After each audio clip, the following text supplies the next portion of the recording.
তোমাদেরটা শুধু রোজা না, তোমাদের রোজা তো হলো তাকওয়ার জন্য রোজা। ওগোরটা শুধু অটোফেজি হিসাবে রোজা ছিল। কি হিসাবে? অটোফেজি বুঝেন? হ্যাঁ, স্বাস্থ্যগতভাবে ক্ষুধার্ত রাখার জন্য রোজা ছিল, শুধু স্বাস্থ্য ঠিক করার জন্য। ওদেরও স্বাস্থ্য ঠিক রাখার দরকার ছিল। রোজা স্বাস্থ্যকে ঠিক রাখার জন্য, তোমাদেরও স্বাস্থ্য ঠিক রাখার জন্য রোজা দরকার, কিন্তু ওদেরটা শুধু স্বাস্থ্য ঠিক রাখার জন্য রোজা ছিল, তোমাদেরটা শুধু স্বাস্থ্য ঠিক রাখার জন্য না, সাথে সাথে আধ্যাত্মিক শক্তি অর্জন করার জন্য, আধ্যাত্মিক স্টার অর্জন করার জন্য। কেননা তোমাদেরকে যে 4 স্টার দিছি, এই আধ্যাত্মিক স্টার অর্জন করার জন্য তোমাদেরকে রোজা দিছি, যেটাকে তাকওয়া বলে, তাকওয়া অর্জন করার জন্য। আবার পরিবেশও আল্লাহ বানায়া দিছেন। তাকওয়া তাকওয়া, মোত্তাকি মোত্তাকি বললেই মোত্তাকি হয় না, মোত্তাকি বললেই, তাকওয়া তাকওয়া বললেই তাকওয়া আলা হয় না। এটা ভিতরে বানানোর জন্য পরিবেশ লাগে, পরিবেশে আসলে তাকওয়া হয়। তা আল্লাহ রমজানে সর্বপ্রকার মুসলমানকে মোত্তাকি বানানোর জন্য শুধু পীর বুজুর্গদেরকে না, শুধু আলেম ওলামাদেরকে না, বরং সর্ব ধরনের সাধারণ থেকে সাধারণ মুসলমানকে মোত্তাকি বানানোর জন্য আল্লাহ একটা পরিবেশ বানায় দিছিলেন। কি পরিবেশ বানায় দিছিলেন? এই পরিবেশে যে আসবে সে মোত্তাকি হবেই হবে। এটা আল্লাহর অঙ্গীকার ছিল যে এই পরিবেশে যে যত বেশি আসবে তত বেশি সে কি হবে? মোত্তাকি হবে। মোত্তাকি মোত্তাকি মোত্তাকি হবে। উদাহরণ দিলে বুঝে আসবে, উদাহরণ না দিলে বুঝে আসবে না।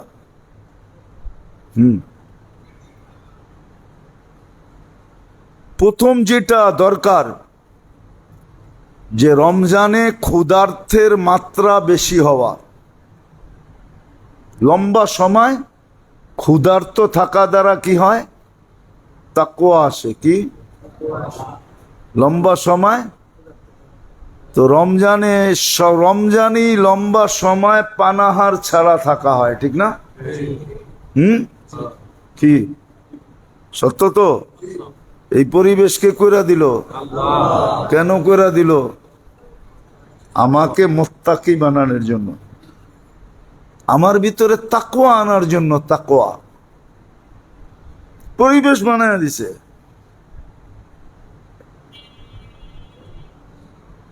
এটার দ্বারা আসে প্রথম এটা। এই জন্য এখন তো শীতের রোজা তেমন লাগতেছে না, ঠিক না?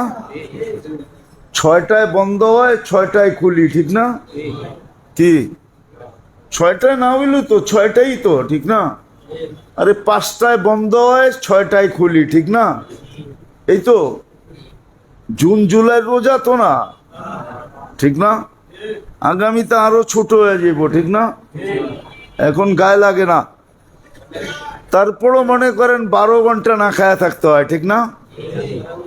5টায় বন্ধ, 6টায় খুলি, তাহলে 5 to 5 12 ঘন্টা, 13 ঘন্টা না খায়া থাকতে হয়, ঠিক না? এই 13 ঘন্টা না খায়া থাকার দ্বারা তাকওয়া আসে। এটা হলো প্রথম পদ্ধতি। দ্বিতীয় হলো রমজানে ইবাদত বন্দেগীর মাত্রা বেড়া যায়। কি ভ্যালু? কোয়ান্টিটি। কোয়ান্টিটি বুঝেন? কি ও ইংরাজি বোঝেন, বাংলা বোঝেন না। কোয়ান্টিটি বেড়া যায়, ঠিক না? এক ফরজ পড়লে 70 ফরজ, ঠিক না? এক নফল পড়লে এক, এক তসবিহ পড়লে 1000। কি দান খয়রা সদকা বাইরা যায়, ঠিক না? হ্যাঁ, অগণিত গুণ হয়ে যায়, অগণিত গুণ হয়ে যায়। এক ডোক পানি দিয়া জান্নাত নেওয়া যায়, ঠিক না? 1 টাকার সহানুভূতি দিয়া জান্নাত, সত্য তো? হ্যাঁ, এটা শুধু রমজানই বাড়ে, ঠিক না? এই ইবাদত বন্দেগীর কি বলে মাত্রা বেড়া যাওয়া, কোয়ান্টিটি বেড়া যাওয়া, এটা তাকওয়া আনায়ন করে, যেটা অন্য মাসে বাড়ে না। শুধু রমজানই বাড়ে।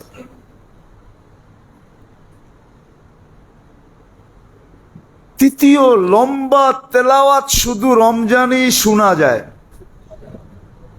লম্বা তেলাওয়াত, তারাবিতে লম্বা তেলাওয়াত কখন শোনা যায়? রমজানই তো কোরআন খতম হয়, ঠিক না? হ্যাঁ, এরকম শোনার সুযোগ রমজান ছাড়া আর কখনো আসে না। বোঝা গেল লম্বা কোরআন শোনার দ্বারা তাকওয়া আসে, আর এটা রমজানে হয়।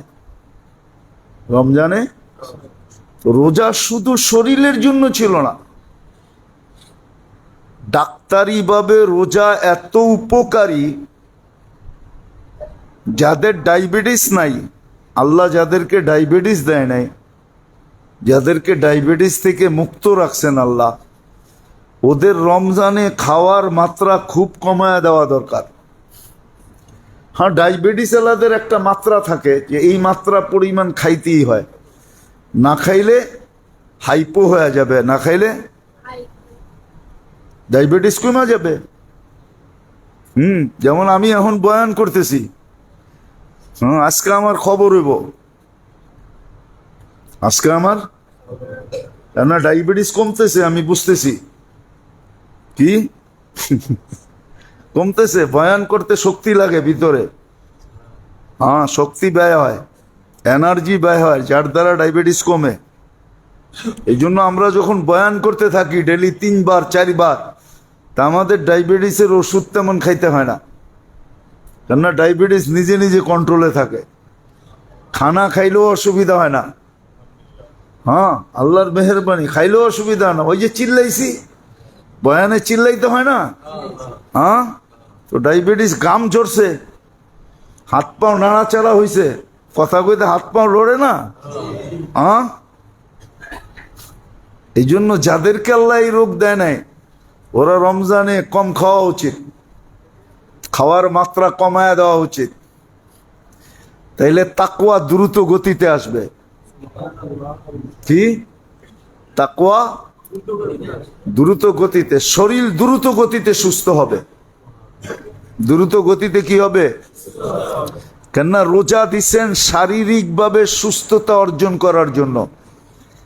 11 মাসের যত ময়লা আপনার শরীরে জমা হয়েছে, 1 মাসের রোজা দ্বারা সমস্ত ময়লার থেকে শরীর মুক্ত হবে। এটা ডাক্তারি ভাবে এটার গবেষণা। আপনার শরীরে যে সমস্ত ময়লা জন্ম হয়েছে শারীরিকভাবে, ওটা ক্লিন হয়ে যাবে 1 মাসের রোজা দ্বারা। দ্বিতীয়, রমজান দিছিলেন তাকওয়া অর্জন করার জন্য। তাকওয়া অর্জন করবে, এই জন্য 3টা পরিবেশ বানায়া দিছিলেন। লম্বা সময় ক্ষুধার্ত থাকা, যেটার দ্বারা তাকওয়া আসে। ইবাদতের কোয়ান্টিটিকে বাড়ায়া দেওয়া, 1 করে 1000 পায়, 1 করে 70 পায়, 1 করে এত পায় যেটা বর্ণনা দেওয়া যায় না। তো ইবাদতের কোয়ান্টিটি আল্লাহ কি বাড়ায়া দিছে, ঠিক না? হ্যাঁ, আবার তৃতীয় হইল লম্বা সময় কোরআন শোনার সুযোগ দিয়ে দিয়েছেন। এটা হলো আধ্যাত্মিক কারণে রমজান। আবার আরেকটা আধ্যাত্মিক কারণ আছে। রমজানের শব্দটা বলে রমজান অর্থ হলো জ্বালায়া দেওয়া। কি এরকম জ্বালায়া দেওয়া যে অস্তিত্বহীন করে দেওয়া, অস্তিত্ব থাকবে না।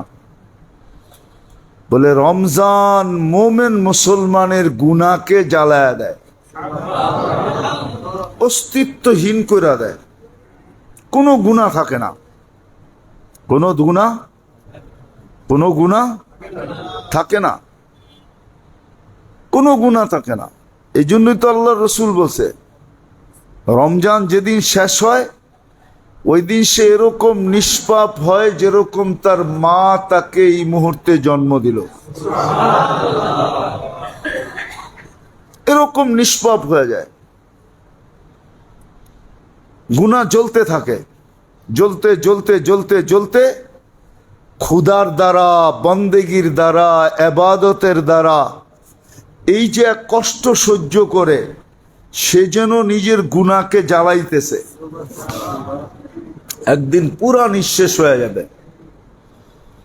এটা তো হলো শাব্দিক অর্থ, যে রমজান অর্থই হলো জ্বালায়া দেওয়া। গুনাহ জ্বালায়া দেয়, মোমেন মুসলমানের গুনাহকে জ্বালায়া দেয়। কোনো গুনাহ তার থাকে না। রমজানের শেষে সে নিষ্পাপ। শুধু নিষ্পাপ হয় না, হাজারো কোটি বৎসরের ইবাদত তার কাছে সঞ্চিত হয়। হাজারো কোটি বৎসরের ইবাদত তার কাছে জমা হয়, ইবাদত জমা হয়। আপনি একটা যুক্তিগত দেখেন, যুক্তি দিয়া দেখেন, আপনি যুক্তি দিয়া, অযৌক্তিক না, যুক্তিগতভাবে আপনি দেখেন। ফরজকে 70 গুণ বাড়ায় দেওয়া হলো, তারপরও ওই ব্যক্তি ফরজের ঘাটতি নিয়ে মরবে তো মরবে কি করে? কোন সুযোগ আছে ফরজের ঘাটতি নিয়ে মরা? ঘাটতি বোঝেন তো কি? কম হওয়া, ঠিক না? হ্যাঁ, এটা সুযোগ আছে। কিন্তু দেখলে তো দেখা যায় হাজারো মানুষ কিয়ামতের দিন এই উম্মতের ফরজের ঘাটতি নিয়ে উঠবে, ফরজের কমি নিয়ে উঠবে। ফরজ নাই ওর আমল নামায়, হাজারো লক্ষ মানুষ উঠবে। বলবেন ওর জন্য তো এতটুকুই যথেষ্ট হবে। আল্লাহ যদি ওকে বলে যে এক রমজান ইবাদত করলেই তো কি ফরজের ঘাটতি পূরণ হওয়ার পরেও কি হাজার হাজার গুণ তোর কাছে থেকে যেত, তুই রমজানে ছিলি কই? কি জবাব দিবে? 11 মাসের হিসাব যদি নাই নিলেন, শুধু রমজানেরই হিসাব নিলেন, আপনার বয়স 70। আল্লাহ যদি বলে ঠিক আছে 70-এর থেকে 15 বাদ দিলাম, রইল কত? 55, ঠিক না? আল্লাহ যদি বলে 55টা রমজানের হিসাব দে, তুই কই ছিলি? আমি তো বলি 55টারও দরকার নাই, একটারই যদি হিসাব নেন, যে একটা রমজানের হিসাব মিলায়া দে, তুই ওয়াজিব গুলা কিভাবে আদায় করছিস বল, সুন্নতে মুআক্কাদা গুলা কিভাবে আদায় করছিস বল, নফল গুলা কিভাবে আদায় করছস বল, ফরজ গুলা কিভাবে আদায় করছস বল, কিভাবে আদায় করছস, কিভাবে পুরা করছস বল। ও যদি বলে আমি খেজুর বেচায় ব্যস্ত ছিলাম, ইসলামপুর আলারা যদি বলে আমরা কাপড় বেচায় ব্যস্ত ছিলাম, চকবাজারওয়ালারা যদি বলে আমরা দৈনন্দিন প্রয়োজনীয় জিনিস বেচায় ব্যস্ত ছিলাম, চলবো না? কি চলবো না? হ্যাঁ। নেতারা যদি বলে আমরা সমাজ সেবায় ব্যস্ত ছিলাম, মানুষের সেবা কইরা উল্টায় দিছি, ঠিক না? চলবো না? আপনারা কোন চলবো না? না হেরা কয় চলবো না? এরা তো কয় চলবো। একটা রমজানের যদি হিসাব নেন, আপনি যদি বলেন যে ধৈর্যের বাঁধ ভাঙ্গা গেছে, ধৈর্যেরও সীমা আছে, পিঠ দেওয়ালে ঠেকা গেছে, তো আল্লাহ তো বলতে পারে, যদিও আল্লাহ সাবের, আল্লাহর ধৈর্যের সীমা রেখা নাই, কিন্তু আল্লাহ বলতে তো পারে যে আর কত তোরে আমি দেখতে থাকবো, তুই নাফরমানি করতে থাকবি, আমি তোকে সেবা দিতে থাকবো, আমি তোকে সুরক্ষা দিতে থাকবো, আমি তোকে রক্ষণাবেক্ষণ করতে থাকবো, আমি তোকে বাঁচাইতে থাকবো। আল্লাহ যদি বলে আর কত। এই জন্যই তো বৃহস্পতিবারে প্রথম রোজাই ভূমিকম্প। দেখেন দ্বিতীয় রোজায় কি হয়, ওটা সকালে আইসে, এটা সন্ধ্যায় আইতে পারে। যে আজকে ইফতারি ভূমিকম্প দিয়া করবি, আজকে আর খেজুর খাওয়ান লাগবো না। কি পারে না পারে না? হ্যাঁ, সমাজ দেখলে তো এরকমই মনে হয়। নাইলে গত বৎসরের তুলনায় এই বৎসর নামাজই কমলো কি কইরা? ওরা গেল কোথায়? গেল কোথায়? কোন দেশে চলে গেছে ওরা? কোন আকাশে চলে গেছে? মুসল্লি যে কমে গেল, রোজাদার যে কমে গেল, মসজিদে যে মুসল্লি কমে গেল, নামাজ যে পড়ে না, রমজানের কোনো খোঁজ খবরই রাখে না, খালি ঈদের দিন একটা বিবৃতি দিমু আর কমু ঈদ হয়ে গেছে, ঈদ খুশি। হ্যাঁ, হইতে পারে ঈদের দিন কবরও হইতে পারে, ঈদের দিন কবর। বাংলাদেশও ঈদের দিন বহু জায়গায় কবর হয় না? হয় না? পুরা দেশের কবর হলে কি অসুবিধা কি? আমরাও চলে যাবো। এই চিল্লা চিল্লির থেকে তো বেঁচে যাবো। আপনার করে বিরক্ত তো করতে হবে না। হইতে তো পারে গতকালকে সেহেরির পরে সকাল করছেন ভূমিকম্প দিয়া, আজকে ইফতারি করবেন ভূমিকম্প দিয়া, হইতেও তো পারে। কবেন জুমার দিন মেম্বরে বইয়া ঠাহা বদদোয়া করতেছেন, করবো না তো করব কি? আর কত?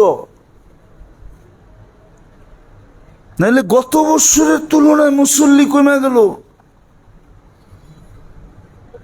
শুধু জুমা পড়তে আসে, 5 ওয়াক্ত পড়তে আসে না। জুমায় শুধু ভিড় জমায়, 5 ওয়াক্তে কাউকে খুঁজে পাওয়া যায় না। শুধু আল্লাহটা ভোগ করতেছি 24 ঘন্টা। নবীরাও মাঝে মাঝে উম্মতের জন্য বদদোয়া করতেন। সবার মানুষের সীমা থাকে, আমাদেরও মনে চায় বদদোয়া কইরা নিজেরও চলে যাই, আর ভাল লাগে না। আর কত?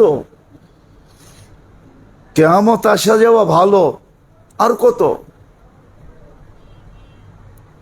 আর কত আলেম ওলামা বুঝাবে? আপনারা তো বলবেন আমরা তো আপনার করে টাকা দিয়ে বুক করছি, বুঝাইবেন না কেন? ঠিক না? এটাই তো কইবেন, ঠিক না? হ্যাঁ, এটাই তো কইবেন। হুজুররা তো এমনি ঠেকা গেছে, নাহলে তো হুজুর গো ঠেকা ছিল না। হুজুর করে আল্লাহ দায়িত্ব দিছে, দিকেই ঠেকা গেছে। যাক, ওই দিকে আর গেলাম না। যেটা বুঝাইতেছিলাম, রমজান এই প্যাকেজটা আল্লাহ আমাদেরকে কেন দিছিলেন? সরো জিন্দগির প্যাকেজ